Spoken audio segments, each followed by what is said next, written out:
afternoon and welcome to the 1:30 p.m. News of the Day live on Global LTV.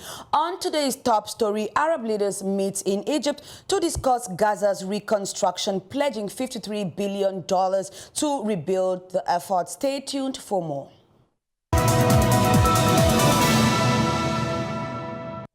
An emergency Arab summit was held on March 4, 2025 in Cairo, Egypt, to decide on the future of the war-torn Gaza Strip, an alternative plan aimed in particular at countering that of U.S. President Donald Trump, who wanted to place the Palestinian territory under American control and move its population to Egypt and Jordan. Brenda No. Lors du sommet des dirigeants des pays de la Ligue arabe portant sur l'avenir de la bande de Gaza ravagée par la guerre, le président égyptien Abdel Fattah al-Sisi a annoncé l'adoption de son plan de reconstruction. L'Égypte a travaillé en coopération avec l'État de Palestine et les institutions internationales pour former un plan global pour la reconstruction de la bande de Gaza sans déplacement des Palestiniens. Ce plan alternatif, à hauteur de 53 milliards de dollars, vise notamment à contrer celui du président des États-Unis d'Amérique Donald Trump, qui voulait placer sous contrôle américain le territoire palestinien et déplacer sa population vers l'Égypte et la Jordanie. Le plan vise à reconstruire la bande de Gaza. Selon les étapes précises, il existe des moyens de mobiliser les fonds arabes et internationaux dans un cadre qui préserve la situation juridique de Gaza en tant que partie du futur État palestinien, c'est-à-dire de Gaza et de la Cisjordanie ensemble. Une initiative qui a suscité la réaction du président palestinien Mahmoud Abbas, qui se dit être prêt à jouer un rôle à Gaza après la guerre. L'autorité palestinienne est tout à fait prête à organiser des élections présidentielles et législatives l'année prochaine, à condition que les conditions appropriées soient réunies à Gaza, en Cisjordanie et à Jérusalem-Est. Ce rendez-vous a connu la participation de plusieurs personnalités, notamment celle du président djiboutien Ismaïl Omar Guelleh, du ministre égyptien des Affaires étrangères Bad Abdelati, du secrétaire général de la Ligue arabe Ahmed Aboul Gheit, du secrétaire général de l'ONU, Antonio Guterres, entre autres. À l'issue de ce sommet, plusieurs résolutions ont été prises, notamment le retrait des décombres, la construction et la réparation de plus de 60 000 logements, le développement des infrastructures, incluant un port commercial et un aéroport. As the world watches the humanitarian crisis in Gaza unfold, the Arab League has taken decisive action, pledging $53 billion for reconstruction while firmly rejecting external proposals, most notably former U.S. President Donald Trump's suggestion to relocate Palestinians to a new land. Let's follow up more in this report. The Arab League Leaders Summit on Gaza reconstruction held in Egypt focused on the financial strategies for rebuilding Gaza. Leaders approved a $53 billion reconstruction plan to restore infrastructure, support economic growth, and provide humanitarian aid over 5 years.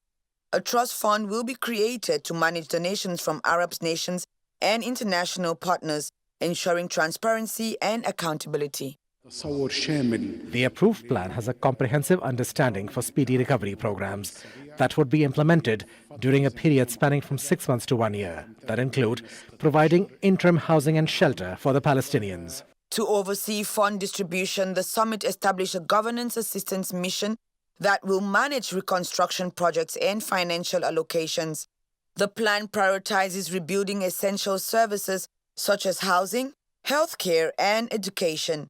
Additionally, Egypt and Jordan will provide funding and expertise to train Palestinian security forces, ensuring stability during the rebuilding process. Egypt has always worked in cooperation with our brothers in Palestine towards forming an administrative commission from professional, independent Palestinian technocrats to take the reins of affairs of power in the Gaza Strip.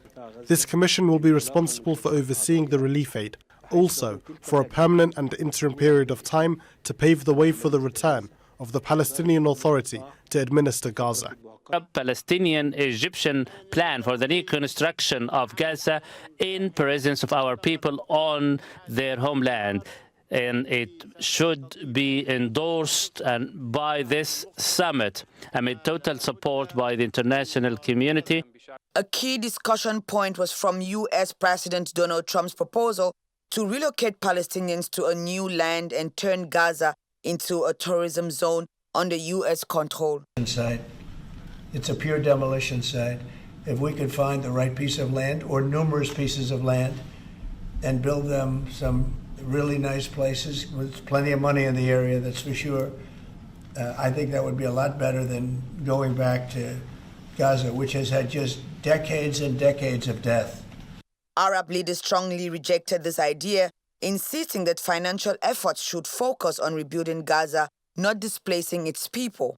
The summit reaffirmed support for a two-state solution, ensuring all financial commitments align with the Palestinian sovereignty and long-term economic stability. The summits of Arab League leaders rejected President Donald Trump's plan for a Gaza reconstruction. A new alternative was adopted at the summit, supported by the United Nations and disapproved by Israel. Peter Gorlakuji. Palestinians living in Gaza, the U.S. will take over the Gaza Strip. C'est un riposte au plan de reconstruction de Gaza proposé par le président américain que s'est tenu le sommet des dirigeants des pays de la Ligue arabe dans la capitale égyptienne. Au sortir de ce sommet, la proposition faite par Donald Trump, qui consiste à déplacer les habitants de la bande de Gaza vers l'Égypte et la Jordanie et de prendre en main l'administration du territoire palestinien, a été écartée dans le communiqué final, dans l'espoir que le dirigeant américain se rallie aux résolutions du sommet. Je suis convaincu que le président Trump est capable, à la lumière de notre volonté sincère, de parvenir à la paix dans notre région. Le plan de reconstruction adopté par les chefs d'État des pays de la Ligue arabe a été approuvé et soutenu par les Nations unies. Je salue et je soutiens fermement l'initiative arabe visant à mobiliser un large soutien en faveur de la reconstruction de Gaza, clairement exprimée lors de ce sommet. L'ONU est prête à coopérer pleinement à cette initiative. Cependant, Israël reste favorable à la proposition faite par le président américain et voit même en cela une innovation pour l'avenir de la région. Le président Trump a une vision audacieuse et innovante de la liberté de migration depuis Gaza. Nous la soutenons pleinement et cette vision permettra un avenir différent pour la région. Donald Trump se ralliera-t-il à ce plan de reconstruction de Gaza tel qu'adopté lors de ce sommet des dirigeants des pays de la Ligue arabe? La question est donc posée. The recent Arab League summit in Cairo, convened to address Gaza's reconstruction, was notably marked by the absence of Algerian President Abdelmadjid Tebboune. This unexpected decision has sparked discussion about potential division within the Arab League. Joy Ngong provides an in-depth of the story. The Arab League summit aimed to solidify a unified stance on Gaza's reconstruction. However, the absence of Algerian President Abdelmadjid Tebboune has raised eyebrows. Algeria's state news agency reported that Tebboune chose not to attend due to concerns over irregularities and shortcomings in the summit preparations. Some analysts interpret this move as a protest against an exclusionary process dominated by certain Arab nations, sidelining others like Algeria. Tunisia's President Kais Saied also opted out of the summit, aligning with Algeria's stance. Both countries sent their foreign ministers instead. These absences highlight potential fractures within the Arab League, especially concerning the direction of Gaza's reconstruction and the broader Palestinian issue. Despite these notable absences, the summit proceeded, endorsing Egypt's reconstruction plan for Gaza. The Palestinian question is really facing an existential threat.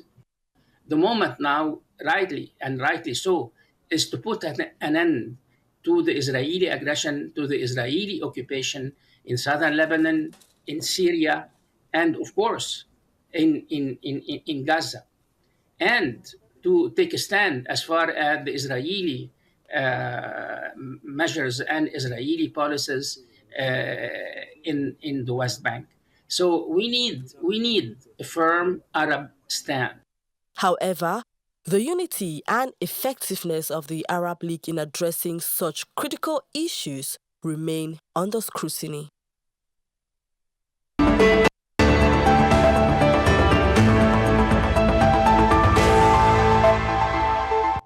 Now, the 31st issue of a Russo Freak focuses on the explosive meeting between Trump and Zelensky as shown on the front cover. Let us take a look at the magazine together, signed by Paul Inès Otu and Joseph Mfapon. Dans cette parution, le Kremlin rejette toute restitution de territoire à l'Ukraine et répond aux propos de Trump.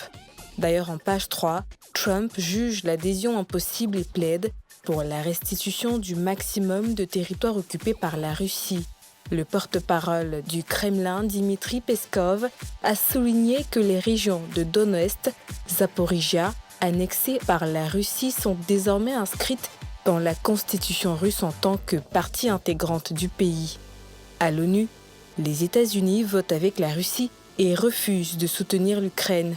La résolution préparée par l'Ukraine et ses alliés européens a été adoptée par 93 voix pour 18 voix contre et 65 abstentions. L'Ukraine a perdu de nombreux soutiens, dont celui des États-Unis. Le journal revient sur la rencontre explosive entre Trump et Zelensky à la Maison-Blanche. Le président Trump a accusé M. Zelensky de manquer de gratitude envers l'aide américaine. En page 4, les États-Unis et la Russie envisagent de coopérer dans de nombreux domaines. On reste en Russie, où Poutine ratifie l'accord militaire avec la Bélarus. Retour cette fois-ci aux USA, Donald Trump lance la Gold Card pour attirer les gens riches, y compris les oligarques russes et africains, selon cet article à lire en page 4 du magazine. Le président français Emmanuel Macron a déclaré qu'un cessez-le-feu entre la Russie et l'Ukraine pourrait être conclu dans les semaines à venir après des discussions avec le président américain Donald Trump, d'où l'interrogation de cet article qui a la force de dicter les conditions pour la paix. En page 8, le futur chancelier Friedrich Merz veut remettre l'Europe au centre du jeu mondial. La page 9, quant à elle, nous propose une analyse d'un paysage politique en pleine mutation. Le journal informe également que 2 engins explosifs ont été lancés dans le consulat de Russie à Marseille. Pour l'Alliance des États du Sahel, 5 fonds annoncés pour soutenir le secteur minier. C'est dans le cadre du nouveau code minier de 2023 qui prévoit une hausse significative de la participation de l'État dans les produits miniers passant de 20 à 35%. Pour finir, Russe-Afrique Hebdo nous dévoile l'homme de l'innovation, de la jeunesse et de l'avenir pour une Côte d'Ivoire nouvelle. En supplément, voici ce qui fera de Bion le prochain président de la Côte d'Ivoire. Ce sont des articles à lire dans les pages 12 et 13 du magazine. Pour vos besoins de formation, le Centre linguistique russe est disponible pour vous.